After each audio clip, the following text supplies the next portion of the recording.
thank you for joining us, coming back for Chapter 15 of The Stories of Great Christians in the Life of George Whitefield. And we're now into Chapter 15 of 22, as we're 2/3 through the month already. How does this happen? Months seem like weeks now. They just pass by so quickly. Well, I hope that you've been enjoying these series. I hope you have a comment, and definitely I hope you hit subscribe and join us all the time and don't miss out. There's a lot of good things happening here.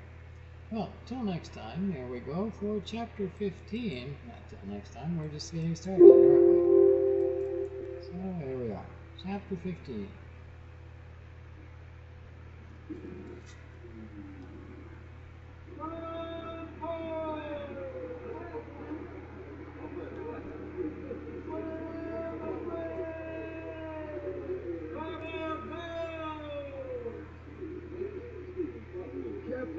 Captain, someone just told me that land had been sighted. Is it true? It certainly is, Captain Whitefield. They're as happy about it than I am. Looks like the port of Lewistown, Captain, about 3 miles north. Lewistown? Oh, of course. That's much for that sort, Mike. Yes, there's some of the miles up there. The biggest city in the colony. What city is that, Captain? Philadelphia, Captain Whitefield. Philadelphia.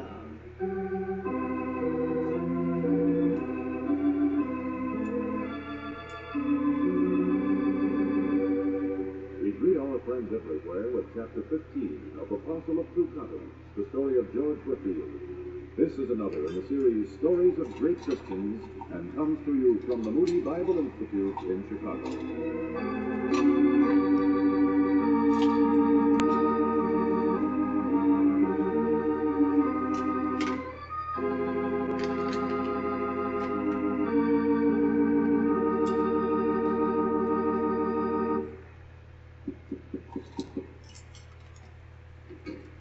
Yes?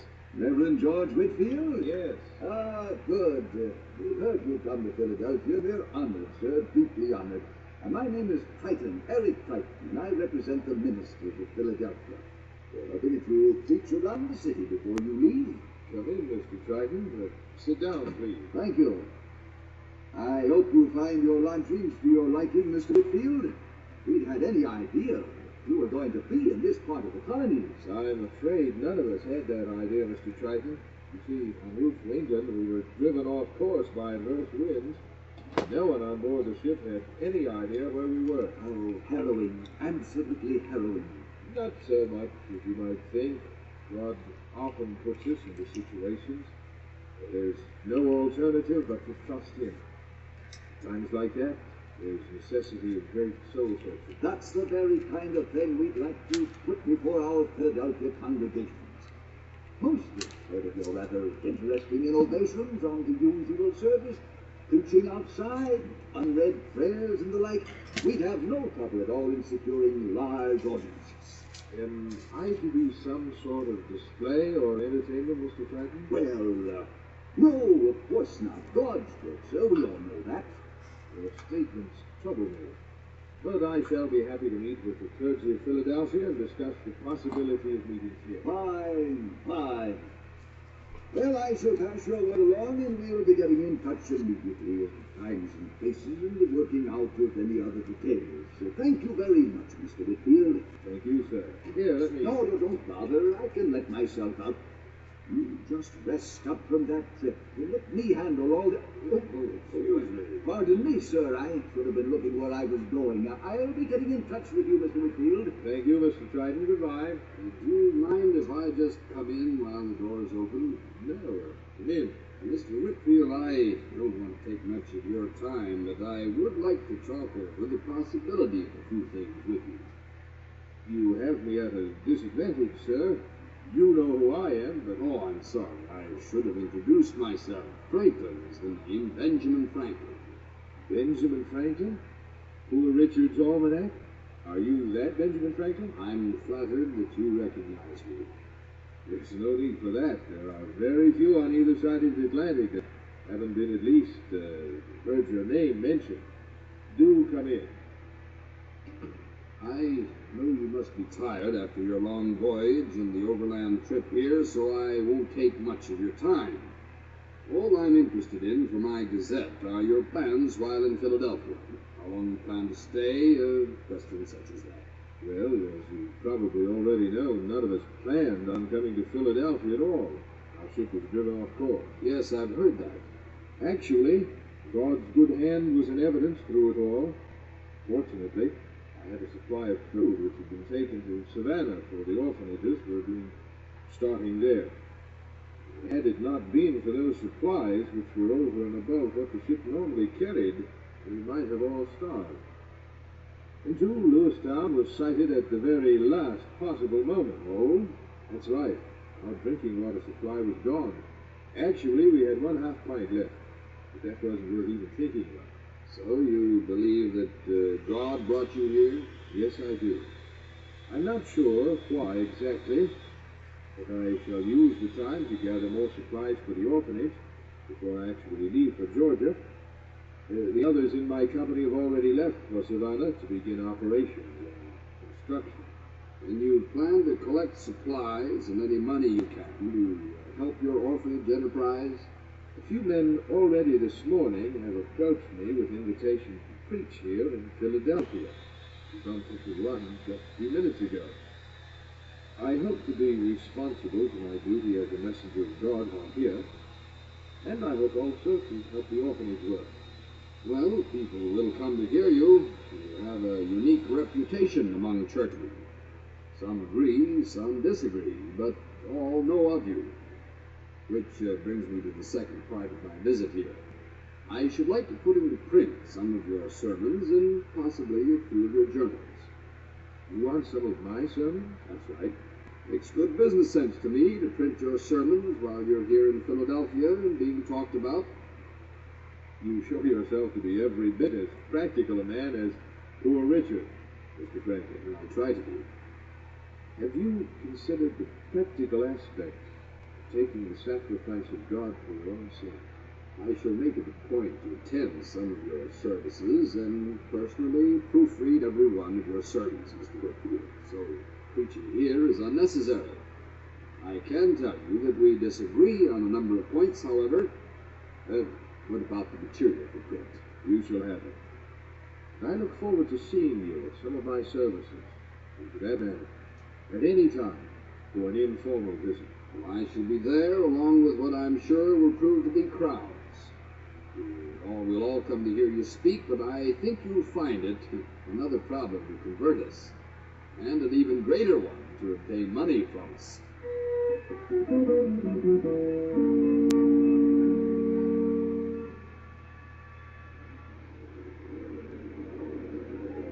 Franklin, Ben Franklin. Hardy, I didn't see you here this afternoon. Small wonder. Have you ever seen such gatherings as this fellow Whitefield is able to draw? Never. As I look around, I see representatives of every denomination and sect, and this typical of his meetings. Matter of speculation to me to observe how much they admire and respect him, in spite of his common abuse of them. Assures them that they were naturally half beasts and half devils. Yeah, I know. Makes me uneasy, that's what it is. And the man preaches everywhere. And everywhere you can feel his influence. Listen to the conversations of people as they chat on the street. Religious matters. Yeah, it's like a plague, that's what it is. And what about the way he seems to take the money right out of your pocket? Don't I know that experience? Earlier this week I happened to attend one of his sermons, in the course of which I perceived that he intended to finish with a collection. And I silently resolved he should get nothing from me. I had in my pocket a handful of copper money, 3 or 4 silver dollars, and 5 in gold. As he proceeded, I began to soften and concluded to give the copper. Well, that's just the way it is. Exactly. Another stroke of his oratory made me ashamed of that and determined me to give the silver. And he finished so admirably that I emptied my pocket into the collection dish, gold and all. You know, in his homeland, he was known as a spiritual pickpocket artist. I think we're seeing the justification for such a name. The things he says about God and all, they're often hard to let pass. He is a good preacher and an excellent fellow. I've made it a point to make his acquaintance. There is no sham in him. But you don't believe all of what he says about sin and judgment? I'm not sure anyone can really know all that he claims to know. Don't let me discourage your inclination to follow him. Oh, I'm not thinking of anything like that. Possibly you'd better hear him a few more times. I think I might, once or twice more, until my curiosity about him is satisfied.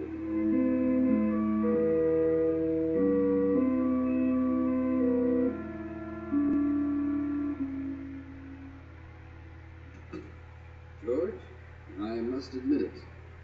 I am defeated. In what way, Ben? You remember on our first meeting I told you that people would come to see you, but as far as anything you might consider practical resulting from your meetings, you might just as well give up the idea? I remember something like that, yes. Well, I was wrong. I've never been this far wrong in my predictions before. Even poor Richard does a better job with the weather. Look at these. What are they? Orders, George. Literally hundreds of book orders. And for what kind of books? Religious books. The whole colony has suddenly become God-minded. And it's your doing, George. I can't agree, Ben. If it were all my doing, the people would be Whitefield-minded. This is God's doing. You really believe that, don't you? Well, now you should know that I do. I wish you could see the truth of it. Can anyone really know the truth? Is there such a thing as absolute truth? You're sounding questions, Ben. Almost sheer nonsense, you know. I find an educated minister a rare treat, George. I do wish you'd build your orphanage here in Philadelphia. We could enjoy many more pleasurable discussions. How deceptive vain pleasure is, whether mental or physical. For one moment, I too would rather have wallowed in intellectual gymnastics than really accomplish anything worthwhile. Seriously, George, don't you think it more practical to start your orphanage here? Philadelphia has certainly enough orphans. You have to send here for many of your materials, supplies. It almost seems a waste of money to do all of that at such a long range. No, Ben, I'm not tempted. I know God would have this work started in exactly the place I've seen.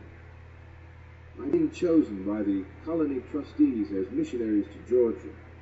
The massive funds, the well-organized plans, the awareness of the need, all point to Savannah. You call all these things indicators of God's will? That's right, Ben.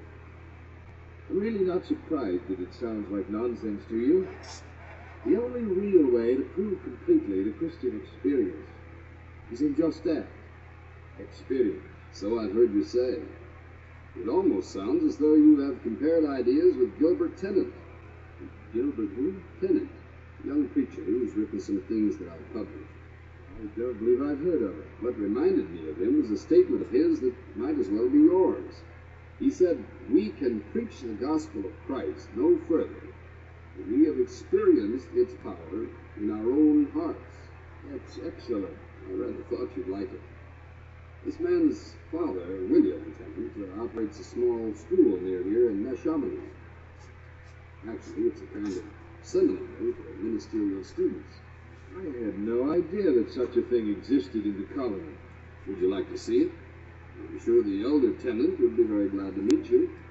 I should like to see it very much. Of course, I shall not accompany you. I'm afraid the tenants are a little more avid in their disagreement with my theological position. I don't know how they could be, Ben. I didn't know you had any. Well, there are those who think that no position is a position in itself. Why don't you visit the Lawn College? That's what it's called. I think you'll find that you and the tenants have much in common.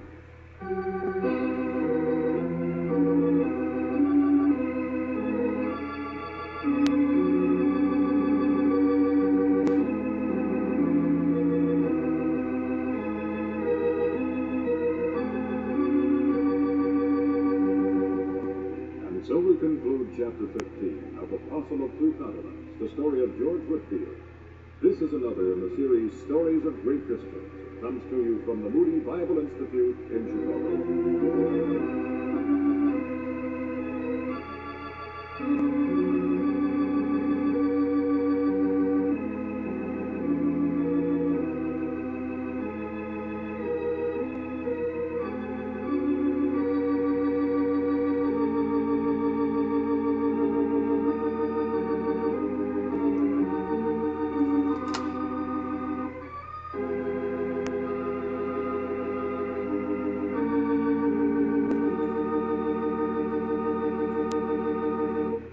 There you have it.